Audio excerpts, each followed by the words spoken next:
अस्मद्गुरुपरमगुरून्यतिवरपूर्णौ सयामो रामं पद्माक्षणाभरदिक्षामेधरमारमापतिं वन्दे वन्दे वृन्दावनचरं वल्लवी जनवल्लभं जयन्ती सम्भवं धाम विजयन्ती भूषणं श्रीमान् वेङ्कटनाथार्य कवितार्थिवेदान्ताचार्यवर्यो मे सत्तां सदा हृदि प्रणामं लक्ष्मणं मे प्रतिगृह्णातु मामकं प्रसादयति यत्सूक्तिः स्वाधीनपतितां श्रुतिम् उपवीतिनम् ऊर्ध्वपुण्ड्रवन्तं जगत्पुण्यफलं प्रदण्डहस्तं शरणागतसाप्रवाहं ईडे दया शेखरिणं पतिं यतीनाम्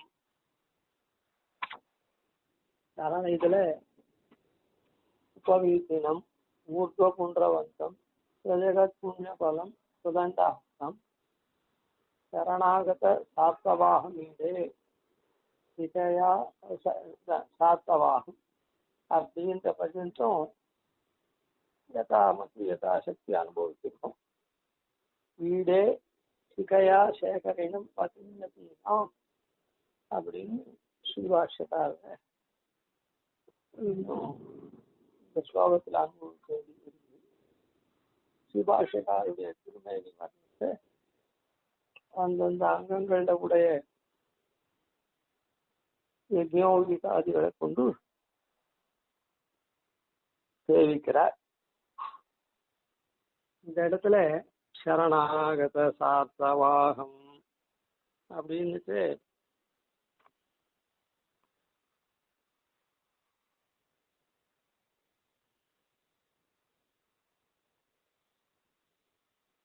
ஆழ்வாரே பவிஷ்யத் ஆச்சாரியனா ஸ்ரீபாஷ்யக்காரரை குறிப்பிட்டிருக்கார். அதாவது ரெண்டு பிரகரணத்துல பவிஷ்யத் ஆச்சாரியனை குறிப்பிட்டிருக்கார்.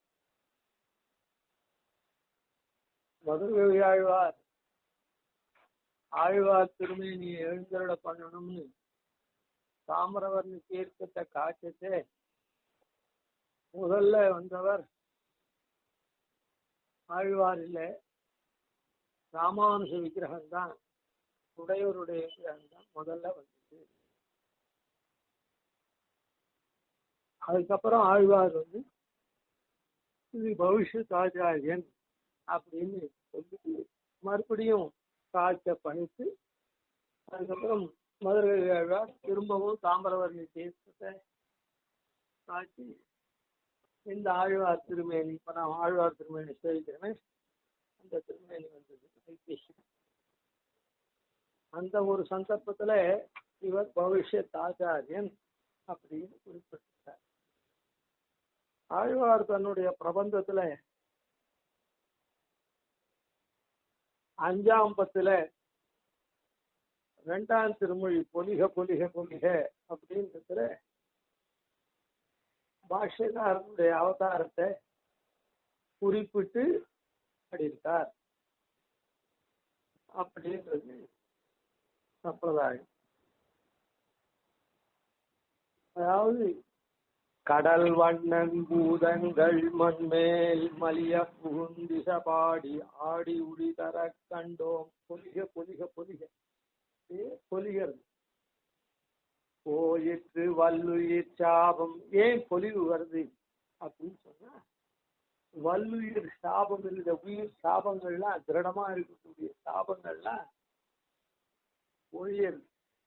போயிற்று நலியும் நரகம் இந்த நமனுக்கு இல்லை, நலியக்கூடிய நரகம் நமன் யமன் இவாளுக்கெல்லாம் இனிமேட்டு ஒன்றும் காரியமே கிடையாது. யமபடன் என்ன பண்றான், மதுசூதன பிரபன்னான் பரிஹர மதுசூதன பிரபன்னானி பிரபுரகம் அந்யனாம் ந வைஷ்ணவானாம் அப்படின்னு யமன் சொல்றான், மதுசூதன பிரபன்னாளை விட்டுடு, அதான் வைஷ்ணவர்களை விட்டுடு. பிரபு அந்நாம், மற்றவர்களுக்கு தான் நான் பிரபுவை தவிர, சுவாமியை தவிர, அவளுக்கு தான் பலன் கொடுக்கறதுக்காக என்னுடைய பட்டன் அனுப்பிதான் உங்களெல்லாம் அனுப்பிச்சு அவளுக்கு தான் அவ பண்ணின பாபத்துக்கு தகுந்த பலனை கொடுக்கறதுக்கு நான் சுவாமியா இருக்கேன். ஆனா வைஷ்ணவர்களுக்கு நான் சுவாமி இல்லை. பிரபுரகம் அந்நாம் வைஷ்ணவானா, மற்றவ ஜனங்களுக்கு தானே தவிர வைஷ்ணவர்களுக்கு நான் இல்லை. அதனால மதுசூதன பிரபன்னால பரிஹர மதுசூதன பிரபன்னான் அப்படின்னு சொல்றான்.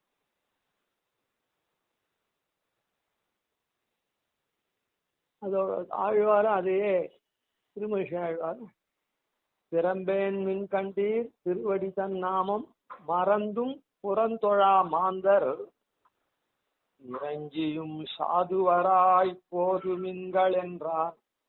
நமனும் தன் தூதுவரை கூவி செவிக்கு, அந்த நமன் தன்னுடைய பட்டாளத்துல வததி யமக்கில கர்ணமூலே அப்படின்னு தூதுவரை கூவி செவிக்கு கிட்ட கூட்டு காதோட சொல்றான் அப்படின்னு இருக்குது.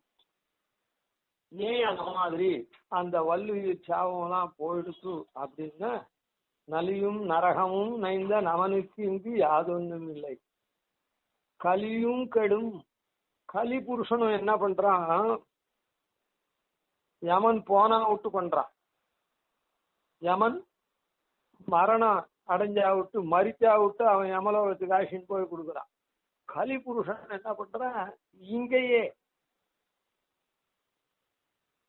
வாட்டி வதைக்கிறான்.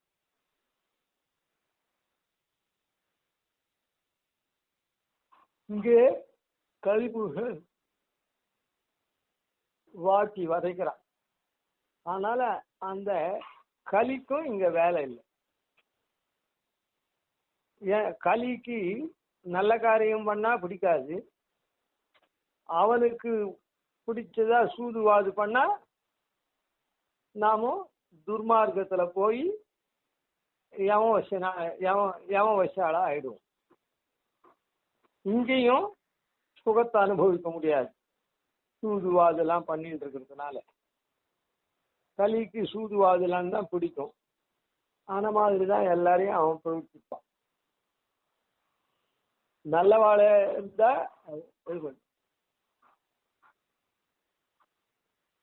நல்லவாழெல்லாம் அவன் எல்லாரையும் நலியும்படி பண்ணுவான். ஆழ்வார் சொல்றார், திருமங்கை ஆழ்வார், ஏவினார் கலியார் நலிகவென்னு என்மேல் எங்கனே வாழுமாறு ஐவர் கோவினார் செய்யும் கொடுமை.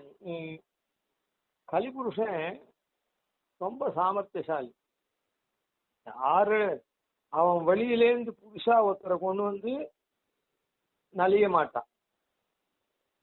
நம்ம கிட்ட இருக்கக்கூடிய 5 புலன்கள் இருக்க,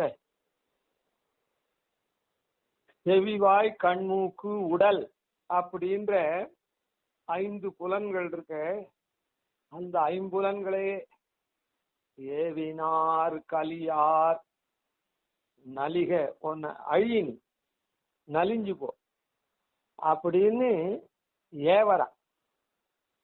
யார, நம்ம கிட்ட இருக்கிற இந்திரியங்களையே நீ ஜிக்வே கீர்த்தய கேசவம், நாக்கே நீ கேசவனை பாடு, முரளிக்கும் சேத்தோ பஜா, முராரிய பஜனம் பண்ணு, இப்படின்னா இருக்கக்கூடிய இந்திரியங்களை அதெல்லாம் பண்ணாத கண்டபடி நீ பார், கண்டத்தை கேளு, கண்டத்தை ருச்சி, அதான் சுவை, சாப்பிடு அப்படின்னு இந்த கண்டவாளோட ஆலிங்கனம் பண்ணிட்டு போயின்று அப்படின்னு இந்த இந்திரியங்களை அப்படியே ஏவறான்.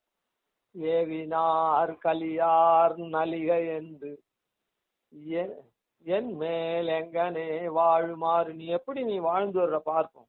என்னுடைய நாட்டுல இருந்து நான் ஆட்சி பண்ணச்சே என்னுடைய ஆட்சி காலத்துல நீ வாழ்ந்து வர்ற ஜிக்வே கீர்த்தே கேசவம் முறைப்பும் சேதோபஜ ஸ்ரீதரம் பாணி துவந்த சமர்த்திய அச்சுத கதா ஸ்ரோத்வத்வயத்தம் சுணுன்ற ரீதியில நீ எப்படி வாழ்ந்து வர்ற பார்ப்போம் அப்படின்னு ஏவரா.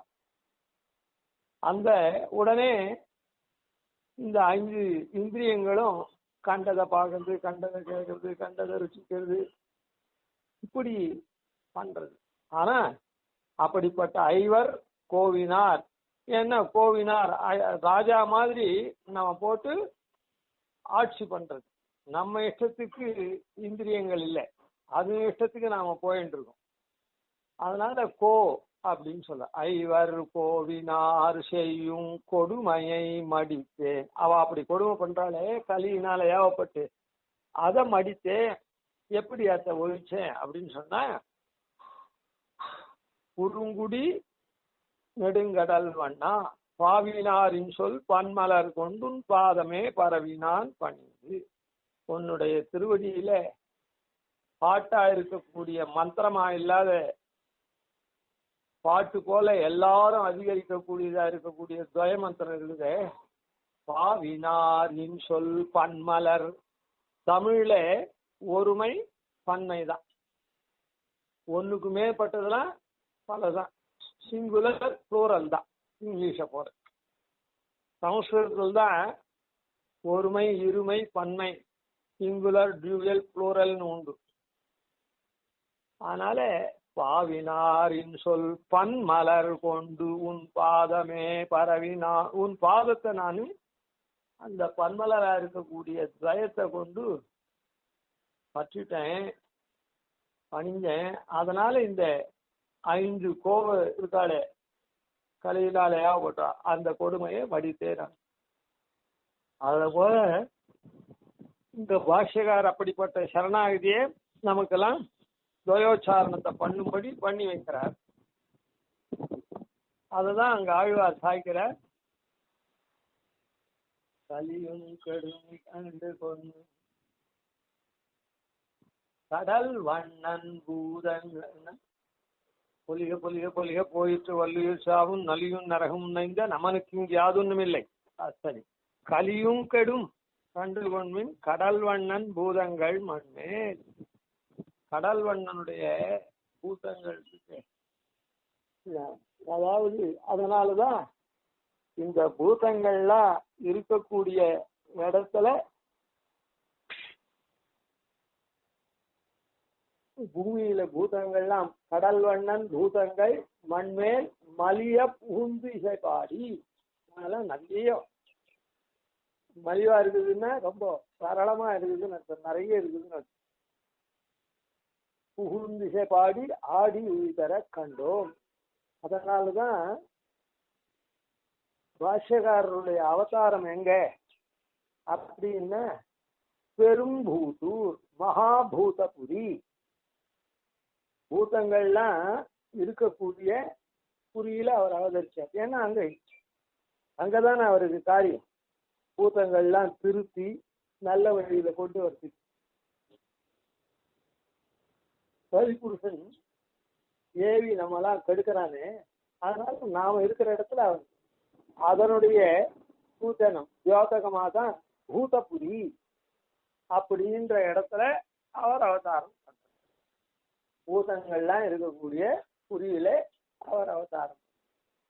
அவர் அவதாரம் பண்ணி இந்த பூதங்கள்லாம் இப்படி உஜ்ஜீவிக்க போறதுன்றதுனாலதான் சாதாரண பூதங்கள் இல்ல, கடல் வண்ணன் பூதங்கள். ஏற்கனவே கடல் வண்ணன் சொந்தமான பூதம் தான் இது. ஆனா அது கடல் வண்ணனை ஆசிரியக்கக்கூடிய பூதங்களா இருக்கிறதுனால, இவரால ஆசிரியக்கப்பட்டதுனால அதுக்கு பூர்வத்திலே இவருடைய அவதார ஸ்தலமான அந்த பூதபுரிக்கு மகாபூதபுரி, பெரும் பூதூர், பெரும் மிகுந்ததான பூதங்கள் இருக்கக்கூடிய ஊர், பட்டணம் அப்படின்னு பூதபுரி அப்படின்னு.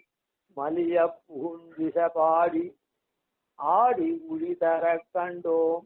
அந்த பூதபுரியில எல்லாரும் ஆடி பாடி உழி தர கண்டோம். ஆழ்வார் இவருடைய அவதாரத்தை சூச்சித்து. அதனால்தான் பெரும்பூதூர்ல பாஷ்யக்காரருடைய அவதாரம். பூதூர் அப்படின்றது பூதங்கள் இருக்கக்கூடிய ஊர். அதெல்லாம் இப்படி புண்ணியசாலியா மகா புண்ணியத்தை பண்ணத்தினால இவரால பாஷ்யக்காரால பண்ண போறதுனால முன்னமே அதுக்கு மகாபூதபுரி அப்படின்ற திருநாமம் வந்திருக்கு, பேர் வந்திருக்கு. அதனால கடல் அண்ணன் பூதங்கள் மண்மேல் மலிய புகுந்திசபாடி ஆடியுழி தர கண்டோம் அப்படின்னு பவிஷ்யத்தான உடையவருடைய அவதாரத்தை ஆழ்வார் பாஷ்யக்காரர் அவதரித்து இந்த மாதிரி பண்ண போறார் அப்படின்னு தன்னுடைய பாசுரத்திலையும் சூಚಿಸಿட்டார். அதனால எல்லாரும் இந்த மாதிரி எல்லா பூதங்களும் உண்டிடும்னா எல்லாம் பக்தி யோகமா பண்ணும் இல்லை, இந்த பிரபத்தி யோகம் சரணாகதி. அதனால சரணாகத சார்த்தவாகம், சரணாகத்தாலே அந்த கூட்டத்தை நிர்வகிக்கக்கூடியதா, நல்வழி காமிச்சு நடக்கக்கூடியதா. அதாவது பக்தி யோகம் பண்ண முடியலையா, ஆச்சாரிய அதான் ஆச்சாரியன்னு எல்லாருக்கும் உண்டு, ஆச்சாரிய சம்பந்தம் இல்லாத மோட்சம். பிரபத்திய அனுஷ்டிக்க முடியலையா, உனக்காக ஆச்சாரியனே அனுஷ்டிப்பார்.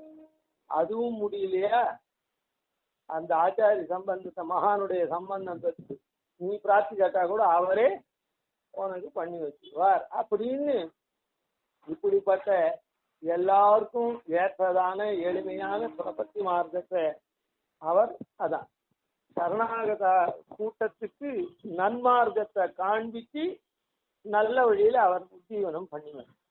அதனால சார்த்தவா, அதான் சார்த்தம்னா கூட்டம், சரணாகத சார்த்த வாகம் நிர்வாகராயிருந்தார். இப்படி இருக்கிறதுனால உடனே இத பார்த்த உடனே இப்படி அனுசந்தானம் பண்ண உடனே என்ன ஆகுது, இந்த மாதிரி நிர்வகிக்கிறாரே ஆச்சாரிய ஸ்தானத்துல இருந்து நம்மலாம் உயக்கூடிய வழியில சரணாகதனாச்சு. அப்ப நாம என்ன பண்ணணும், உடனே அவரை ஸ்தோத்திரம் பண்ணணும். அவர் பண்ணினத்துக்கு கிருதஜ்ஞதா அனுசந்தானம் பண்ணி அவரை ஸ்தோத்திரம் பண்ணணும். அதனால ஈடே சரணாகத சாத்தவாகம் ஈடே அது ஈடேன்னு. ஏன்னா நம்ம எப்ப நிர்வாகம் பண்றாரோ, நிர்வாகம் பண்ணினா உடனே நாம என்ன பண்ணணும், அவருக்கு அடங்கி நடக்கணும். அவரால அடங்கி நடந்தா அவர் சொன்னபடி நாம பண்ணோம்னா நல்லதை பெறணும். நல்லதை பெற்றோம்னா உடனே அவரை ஸ்தோத்திரம். அதனால இந்த இடத்துல சரணாகத சாத்தவாகம் ஈடே அப்படின்னு துதிக்கிறேன் அப்படின்னு சொல்ற. சாதாரணமா லோகத்துல கவி லோகத்துல என்னன்னா இந்த சந்தஸ் எல்லாம் வரத்துக்காக சந்தோபங்கம் இல்லாம ஸ்லோகங்களோ பாசுரங்களோ அமையணும் அப்படின்னு சொன்னா, இலக்கண பிழை இல்லாம இருக்கணும் அப்படின்னு சொன்னா அதுக்கு உண்டான வரையறை இருக்க, அதுபடி அமையணும்னு சொன்னா இந்த பதங்களை மாறி மாறி இருக்கும், வரிசலா இருக்காது பதங்கள்லாம், அர்த்தத்தை அப்படியே கொள்ள முடியாது. அதனால ஸ்லோக ரூபங்கள்ல இருக்கிறது பாடக்கிரமம் அப்படின்றது ஒண்ணும்.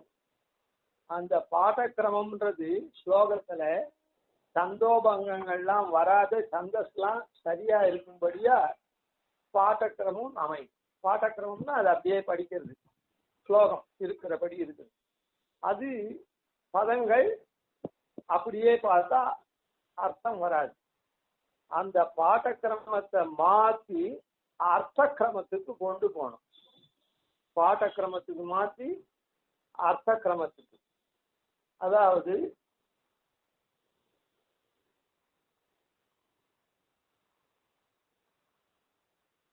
ஒரு விஷயம் இருக்குதுன்னு சொன்னா அதுல ஒருத்தரை பத்தி சொல்றான்னு சொன்னா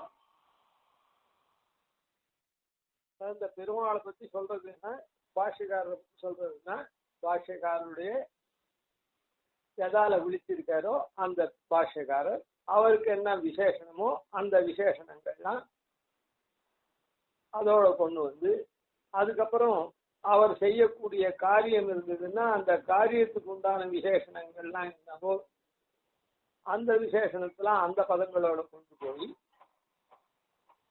இப்படி பதங்களை அர்த்தத்துக்கு தகுந்த மாதிரி ஒன்று சேர்க்கணும். அதுக்கு அர்த்த கிரமம்னு பேர். பாட்டக்கிரமத்துல அப்படி இருக்காது. பாட்டக்கிரமத்தை காட்டிலும் அர்த்த கிரமம் வலியது அப்படின்னு. பாட்டக்கிரமத்துல முதல்லயே வந்துடுறது. அதாவது ஒரு ஓணுன்னா சப்ஜெக்ட் ப்ரெடிகேட்லாம் ஓணும் இல்லை. சப்ஜெக்ட் ப்ரெடிகேட்லாம் முதல்லயே வந்துடுறதுன்னு வச்சுப்போம். ஆனா அதனுடைய விசேஷணம்லாம் பின்னால இருக்குது அப்படின்னு சொன்னா அப்போ அதெல்லாம் கொண்டு வந்து அன்வயப்படுத்தி சரியா இது பண்ணாதான் அதனுடைய அங்க சொல்லப்பட்ட முழுசா அதனுடைய பொருளை நாம அனுபவிக்க முடியும், அர்த்தத்தை. அதனால பாட்டக்கிரமம் அர்த்த கிரமம்னு ரெண்டு. பாட்டக்கிரமம்னு அந்த ஸ்லோகம் இருக்கிறபடி அப்படியே இருக்குது. அர்த்த கிரமம்ன்றது அந்த பதங்கள்லாம் மாற்றி விசேஷண விசேஷங்கள்லாம் பொருந்த விட்டு அதுக்கு தகுந்த மாதிரியா அர்த்தம் பண்றதுதான் அர்த்த கிரமம். அதனால பாட்டக்கிரமத்தை காட்டிலும் அர்த்த கிரமம் பலியது அப்படின்றது கவிலோகத்தினுடைய சம்பிரதாயம். ஆனா இந்த ஆழ்வார்கள் ஸ்ரீசூக்தி அதே போல ஆச்சாரிய ஸ்ரீசூக்திலாம் இருக்கு. அவளுடைய ஸ்ரீசூக்தியில இந்த பாட்டக்கிரமம் அர்த்த கிரமம் அப்படின்றது இருந்தாலும் ஆனா நம்மாழ்வார் தன்னுடைய ஸ்ரீசூக்தியை சொல்லச்சு சொல் பணிசையாயிரம் அப்படின்னு சாய்க்கும். சொல் பணிசையாயிரம் சொல்லுதான் நம்மாழ்வாருக்கு கைங்கரியம் பண்றதுதான். என்ன கைங்கரியம் பண்றதுன்னா சொல்லுதான் வருஷலா வந்து நிக்கிறதா. யாரா எந்தெந்த சொல் முதல்து என்ன ரெண்டாவது மூணாவது நாலாவதுன்னு ஒவ்வொரு சொல்லும் வந்து நிக்கிறது. அவர் வந்து இந்த சொல்ல போட்டு அந்த சொல்ல போட்டு அப்படி இல்லை. சொல் தானா வந்து நிக்கிறதான்.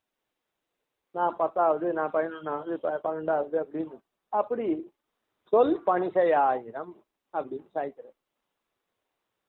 அந்த மாதிரி சொற்கள்லாம் பணி செய்யறது அப்படின்னு சொன்னா அந்த பாட்டக்கிரமமா இருக்கிற சந்தோபங்கமெல்லாம் இல்லாத இருக்கிறதோட கூட அர்த்த கிரமத்துக்கும் அது பொருந்தினதா அந்த இடத்துல அமையும். அதுக்காக ஆழ்வாருடைய ஸ்ரீசூக்தியெல்லாம் அர்த்த கிரமத்துக்கு மாற்றவே வேண்டாமா, பாட்டக்கிரமப்படியே அர்த்தம் சொல்லிட முடியுமான்னா அது வேற. அர்த்த கிரமத்துக்கு மாற்றணும் இல்லைன்னு சொல்லல. ஆனாலும் அங்க பாட்டக்கிரமத்திலேயே அந்த ஒரு பதத்துக்கு அந்த விசேஷம் ஒரு சிரேஷ்டம் இருக்கும். அதே போலதான் சுவாமி தேசிகனும் ஆழ்வார்கள் எப்படி மயர்வரம் அதனிலம் அருளப் பெற்றவரோ அதே மாதிரி சுவாமி தேசிகனும் மயர்வரம் அதனிலம் அருளப் பெற்றவர் அப்படின்றத நாம ஏற்கனவே பார்த்திருக்கோம். அவரே அதை சாதிச்சிருக்கார். எப்படின்னா